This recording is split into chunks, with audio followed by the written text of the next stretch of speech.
17 তাৰিখে body double আহক, কিন্তু 17 তাৰিখৰ ডাঙৰ খবৰটো হ'ল যে প্ৰধানমন্ত্ৰী নৰেন্দ্ৰ মোদী ডাঙৰীয়া অসমলৈ আহিব আৰু নৰেন্দ্ৰ মোদী ডাঙৰীয়াই অসমৰ ৰাইজক নিৰ্বাচনত বিজেপিক ভোট দিবলৈ অনুৰোধ জনাব আৰু চাৰিওফালে ৰাইজৰ উৎসাহ উদ্দীপনা।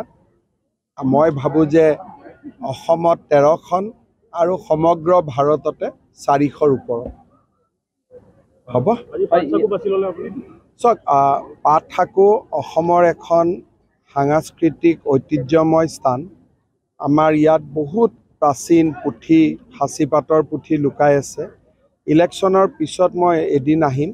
চৰাইদেউ ঐতিহ্য ক্ষেত্ৰ হোৱাৰ পিছত পাটসাকুলৈও বহুত পৰিব্ৰাজক আহিব, টুৰিষ্ট আহিব। সেই দৃষ্টিৰ পৰা আমি কি ধৰণে ইয়াক সজাই পৰাই তুলিব পাৰোঁ, এদিন মই ইলেকশ্যনৰ পিছত আহিম। টুৰিজিম এখন টুৰিজিম ভিলেজ, টুৰিজিম অঞ্চল হিচাপে ইয়াক আমি নিৰ্মাণ কৰিব পাৰোঁ। ৰাইজৰ লগত কথা বতৰা পাতিব লাগিব। ইয়াৰ বাবে এটা ডেফিনিট এপ্ৰ'চ এটা বনাব লাগিব। সেইকাৰণে মই আহিম এদিন, নিজে আহি ৰাইজৰ লগত কথা বতৰা পাতিম। বিহু কমিটিবিলাকেতো সকলোৱে, ময়ো ভাবিছিলোঁ পইচা নাপাব বুলি এইবাৰ, কিন্তু পাই গ'ল সকলোৱে। গতিকে সকলোৱে বিহু ভাল কৰি পালন কৰক, সেইটোকে ক'ম।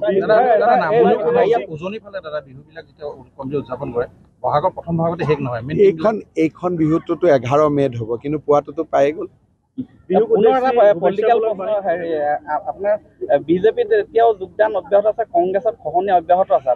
চাওক, আজিও আপোনালোকে দেখিছে মামৰা সমষ্টিৰ বহু কেইজন গুৰুত্বপূৰ্ণ কংগ্ৰেছ নেতাই আমাৰ দলত যোগদান কৰিছে।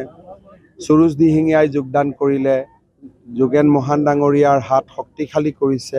আৰু আজিও মই বহুত দিনৰ পৰা চিনি পাওঁ বহুকেইজন পুৰণা, সেন শৰ্মাকে আদি, দাদুল বৰুৱা, বহুত কেইজন পুৰণা কংগ্ৰেছী নেতাই আজি বিজেপি দলত যোগদান কৰিছে।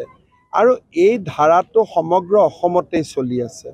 আৰু মইতো নিশ্চিত যে 2026লৈকে কংগ্ৰেছ দলত মানুহ নাথাকে বুলি। মই যোৰহাটত 3 লাখ আশা কৰি আছোঁ। ডিব্ৰুগড়তো 4.5 লাখ 5 লাখ চুবগৈ। তেওঁ আহিলে ভোট আমাৰ 20-25 আৰু বাঢ়িব। মইতো গোটেই ভাষণতেই ক'লোঁ যে বিহু আমাৰ জাতীয় জীৱনৰ আয়ুস ৰেখা। বিহুৱে মানুহক ওচৰ চপাই আনে। এইবাৰো বহাগে আমাৰ মাজত শান্তি, সমৃদ্ধি আৰু মৈত্ৰীৰ এটা নতুন যুগৰ সূচনা কৰিব।